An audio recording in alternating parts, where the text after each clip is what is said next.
Joining me now is a UFC welterweight contender who defeated Jorge Masvidal by unanimous decision at UFC 217 at Madison Square Garden in City on November 4th. It is Stephen Wonderboy Thompson back on the program. Wonderboy, how are you? Feeling good, man. Feeling good. Healing up from the fight. Had a little bumps and bruises, and but other than that, man, I'm doing good, my friend. Feeling good. So I know last time I saw when I think it was your father who actually posted some pictures online of your thumb. What you had a doctor appointment scheduled. What was the outcome? Is your thumb broken or what happened? No, I was hoping it was broken. I mean, sometimes those breaks are a little bit easier to heal than torn ligaments. I've got torn ligaments in both of my thumbs, the inside and the outside. I had an MRI on it last Friday, and I see the doctor tomorrow to see what the next step. Hopefully I won't need surgery. Man, that's like, well, Chris Weidman ended up tearing the ligament in his thumb, pretty much the same ligament. Mine's a partial tear, I believe. He tore his all the way, had to have surgery on it, and he's the most painful surgery he's ever had. Wow. So hopefully, I'm keeping my fingers crossed that I won't have to have any of that, So I see the doctor again tomorrow to find out what.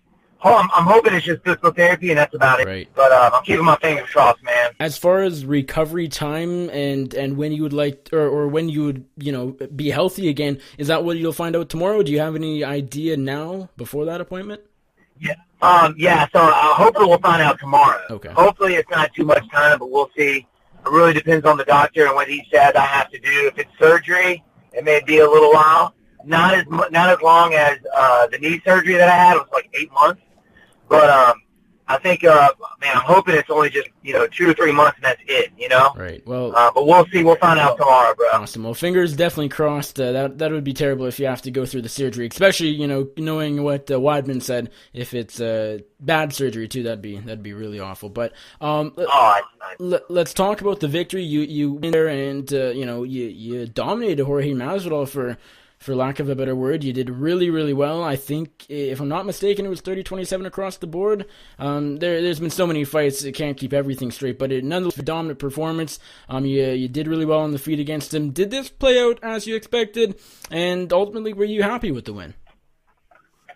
Yeah, I was happy with the win. Of course, it would be even better if I had a knockout. But, man, George, I don't know if you've seen that guy. That guy's got a melon on him. He's got a big old skull. And,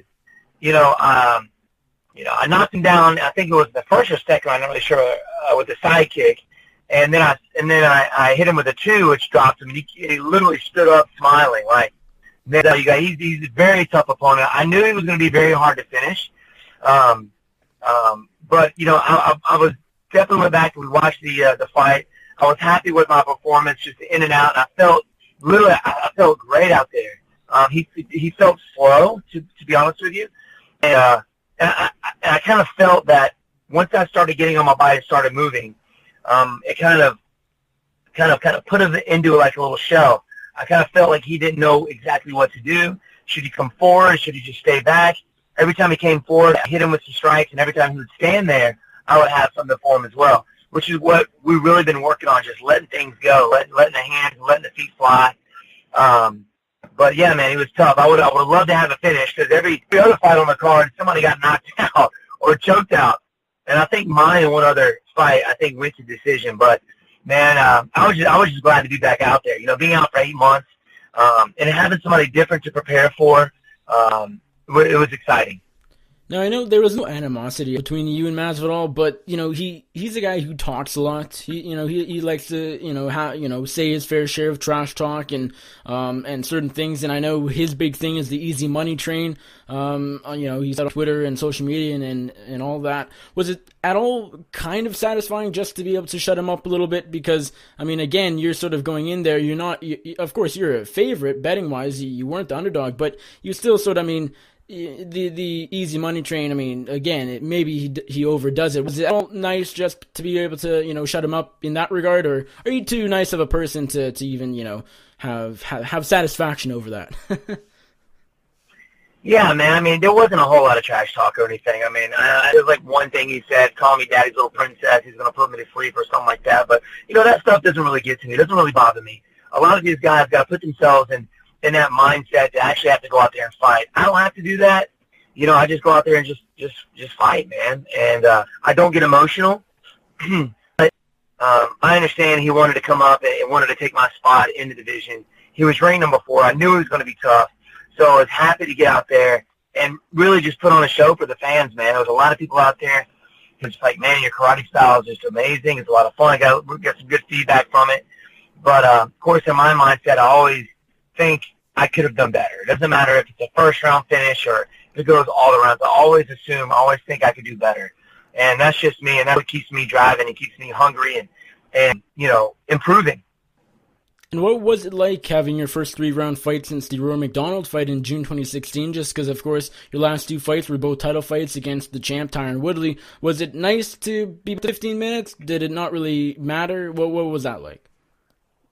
No, it really didn't matter. I mean, even though it was a 3-round fight, in training camp, I was still doing 5-minute rounds. Always in that mindset of those championship rounds because you never know when you're going to be main event. And that's just the mindset we like to have. Out of all of our guys, we prepare for 5-minute rounds just nonstop, which makes, the 3-rounders seem a little bit easier. It's like into the third round, like I'm preparing for rounds and it's like, man, it's over. I'm like, oh man, really?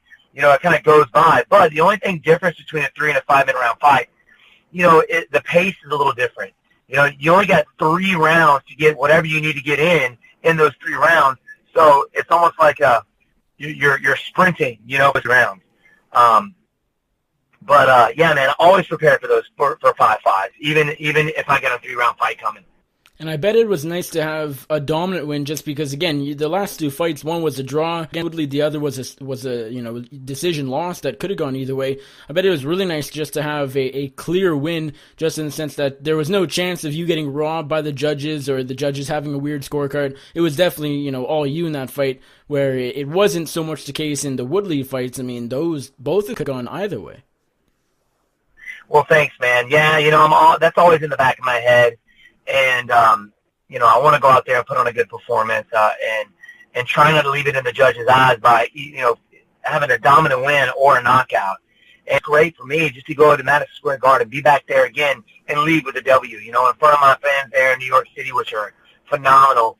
It was just cool to be back out there in Madison Square Garden. One of the most exciting cards, man, ever. I mean, yeah, it was just crazy, man. Some awesome knockouts, good finishes, 3 title fights and they were all finishes in 3 new champions. It was crazy. Right, and this was an important fight for you. The stakes weren't, you could argue that they weren't as high just because the title wasn't on the line like in your last 2 fights. But it was still a very important fight because if you did come up short and he did get the upset, that would have been a couple in a row. You hadn't, won since the Rory McDonald fight, and it would have been a pretty big setback. But, the stakes were still high with belt on the line in your last 2 fights.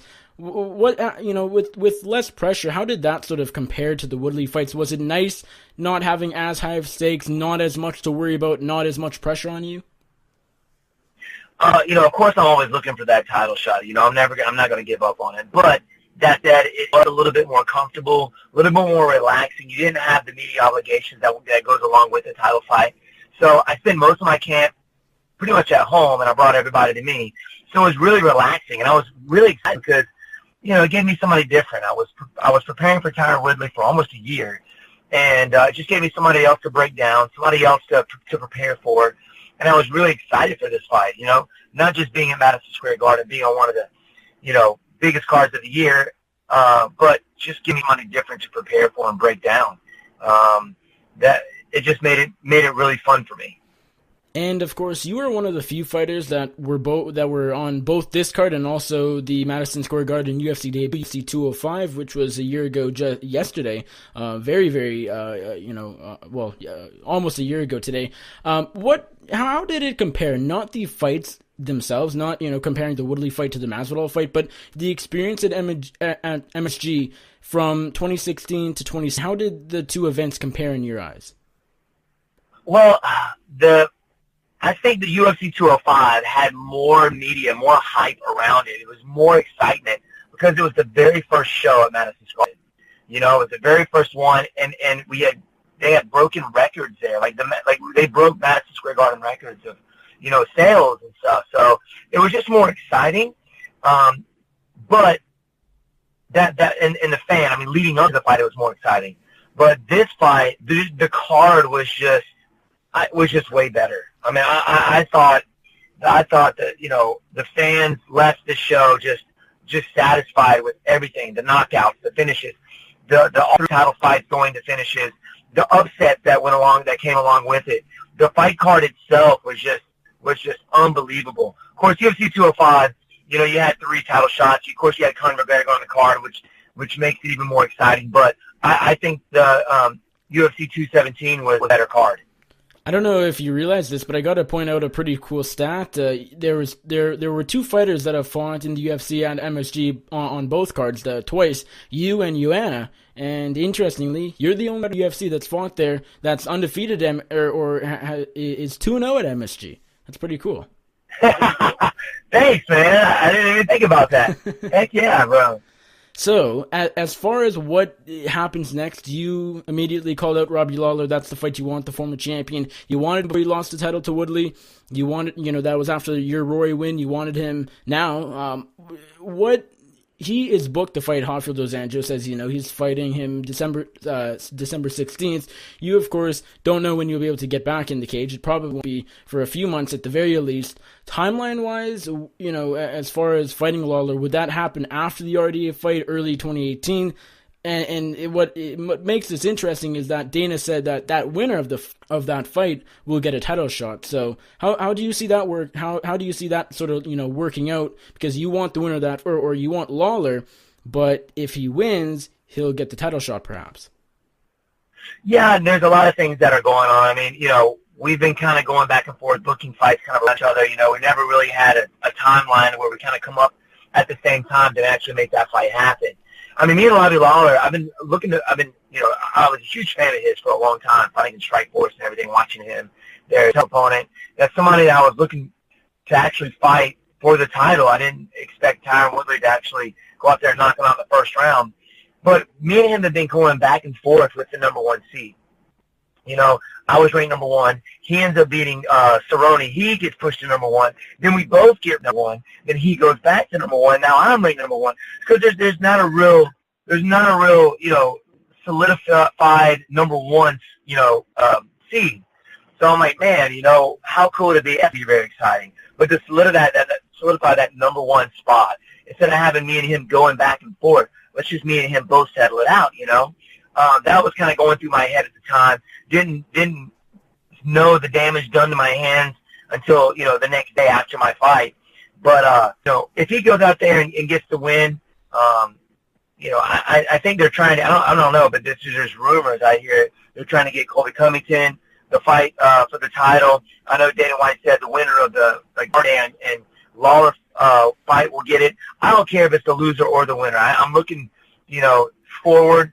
And I just think it would be an exciting fight, man. Hopefully we'll get something worked out. Hopefully there's not too much damage done to my thumbs where I get back into swinging things, get back to training, and give him some time after the fight. Made perfect timing for us to actually get that fight going. But we'll see what happens. You know, it's kind of up in the air, and just going to sit back and see what's going on. Now, as you mentioned, I mean, the rumor has it you know, Tyron Woodley versus Colby Covington could be closer to being, you know, a real fight than we all think. Realistically, though, I mean, I know you're not a guy to talk trash, but do you feel like that's the fight that should happen? I don't know, man. I mean, Robbie Lawler never got his rematch, you know. And I understand that, you know, he got knocked out in the first round, but he was kind of the guy that had held the title for a few years, you know. And he never got his rematch. So I think it would be pretty cool for Lawler to actually get back up there and get that match.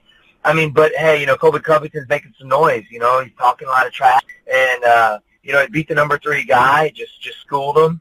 So, man, it could go either way. I'm not really sure. But, you know, Colby Covington, he's making heads turn. And it could possibly happen.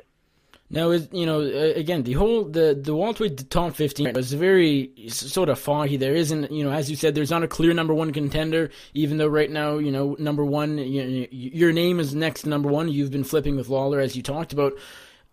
To me, I think what should happen with Woodley, you know, still recovering from his shoulder tear. I don't know if he should rush back and fight Covington before the end of the year. And so I think, you know, what should happen, maybe he fights the winner of Lawler RDA. and maybe you fight Colby Covington because you're number 1, he's number 3. Rankings-wise, it makes sense. What do you think about that? Yeah, man, it doesn't matter.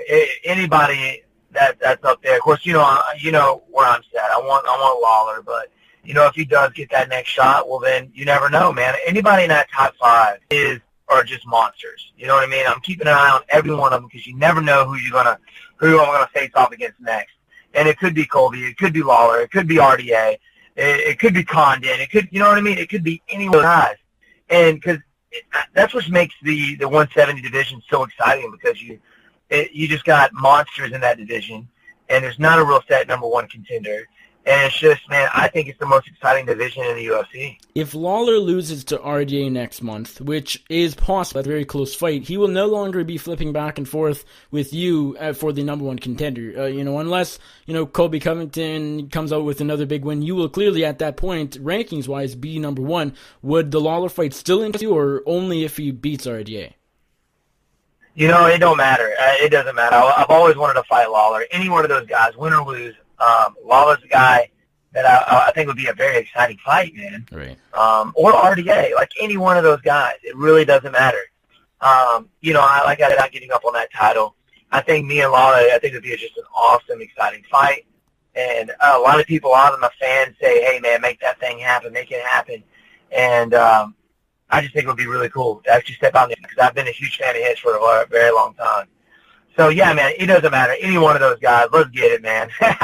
Got to find out what's going on with these fellas tomorrow first, but hopefully, everything turns out okay, and I'll be back there sooner than later. Well, I mentioned that just a minute ago. I said maybe it wouldn't be a great situation if Woodley does fight Covington at the end of the year. But now that I think about it, going by what you want for you, that might actually be ideal, because then that would not give Lawler RDA winner the next title shot, and it'd free up him for you. Exactly, man. Exactly. Yeah, man, there's a lot of rumors going around, and the only thing that I can do now is just kind of sit back and see what happens. And, whatever happens, and happens for a reason. Whoever I fight next is going to be it. If it's Lawler, if it's Colby, if it's RDA, we'll see. That would be like the prime thing, though. That would be right. The legit thing if Colby actually does fight for the title, and then me and Lawler actually get that fight happening. Right. That would be ideal.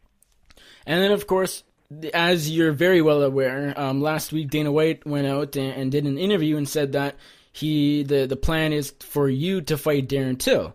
And then a day or two after that, your dad went out, did an interview or sent a statement and said that's not on the table. That's not, we're not interested in that. What is the current? What's the latest situation with that? Is there any chance of you fighting Darren Till, or is that not going to happen? No, I don't think it's going to happen. I think Gunnar Nelson has actually stepped up and took that, got that fight with Darren Till. I know he's making some noise. I mean, for me, I just thought the number 4, they wanted to be, I'm ranked number 1. They want to go back even farther, fight the number 8. No, to be honest, I'll fight anybody. It's just the fact that my dad knew about my thumbs and wasn't really sure if that was going to be, I was going to be ready for that, to be honest with you. And plus, nobody really said anything to us. Like, I woke Tuesday morning, and my phone blew up. It's like, Darren Till, fighting Steve Wonderboy Thompson. Like, and nobody said anything to me. Like, how did this happen? Like, they're setting fights without my knowledge, without me even knowing, But, so you hadn't even heard about it at all? No, I didn't hear about it until I woke up Tuesday morning with my phone just blowing up. It's all over social media. All the media outlets had it up like it was official. I'm like, man, I didn't even know what was going on. Like, what is happening? I called my dad, called my coaches, called my management. Like, what's going on? And it was news to us. Right. And is there a specific reason you are not asking to fight Till? He's number 7. He's coming off a big win over Donald Cerrone. It was enough. He, everybody's talking about him. But I guess, I suspect you're just about to say, well, you want a top 5 guy, and he's not top 5. Yeah, he's ranked number 8 right now. I moved from the number 11. Coming up in the division, I went through Murder's Road to get to where I am. I fought Robert Whitaker, and then Cote, and Jake Ellenberger, Johnny Hendricks, Roy McDonald. And the first 3 guys that I even, this is from people talking to me. Like, they don't even know who three guys were. Like, the only guy that he's fought in the 170 division is Cerrone, you know, with the name. And, you know, and then he, of course, I know these young guys coming up, they want to make some noise, they want to get up in that top 5 or that number 1 spot. But he's ranked number 8, and you know, of course, I'm coming off of my injured thumb. I've got my head that I wanted to fight Lawler, you know, and then all this thing came out, so I'm like, nah, man, you know, but I want to fight Lawler. Let me get this, and then they came out where my doctor said, hey, man, you're not gonna be ready to fight anyway. You got torn ligaments in your thumb. You can't even make a fist right now. It's just doesn't make sense. So I'm like, yeah, you know what, that's true. So, you know, we'll see, bro. Does the fact that Dana said they wanted to do it in his hometown of Liverpool change anything? Did that just make it more so you don't really want to fight him because he's ranked below you? He only has one big win. You fought Murderers Row, as you said. Maybe did you sort of feel like, hey, he's getting a big step up against me. He should fight in enemy territory. Come fight me in the States, or you know, did the fact that it would have been him in his home turf? Did that change anything? Did that make you not want that fight even more, or no? You know what? Nah, not really. I didn't even really think about that. You know, I haven't really thought about it. You know, I'll fight him in their hometown. You know, I went to freaking, you know, I fought Rory in Canada, you know, pretty much in his backyard. It doesn't really matter where the location's at. To be honest, I didn't even think about it. Right. I was just saying, hey, my thumbs are injured. This guy's ranked number 8. Let me fight Robbie Lawler, and that's pretty much all I was kind of thinking about, you know? Awesome. Well, Steven, really do appreciate the time. Best of luck to you, you know, going forward and with the recovery with your thumbs. Hopefully, it's not too major as far as you needing surgery. Hopefully you don't need surgery. And good luck getting your next fight. And I know the welterweight division is very foggy right now. Who knows what will happen? Who knows who will fight for the title next? Who knows if Lawler RDA will get a title shot? So it's going to be interesting to see how that all plays. If I let you go, let my audience know where they can find you on social media, and if there's anybody you'd like to thank, you give a shout out to, the floor is yours. Awesome, man. Well, first of all, I want to thank you for having me on. Always a pleasure talking with you. If you guys want to follow me on social media, Instagram and Twitter, it's Wonderboy MMA, and Facebook, it's Wonderboy Thompson.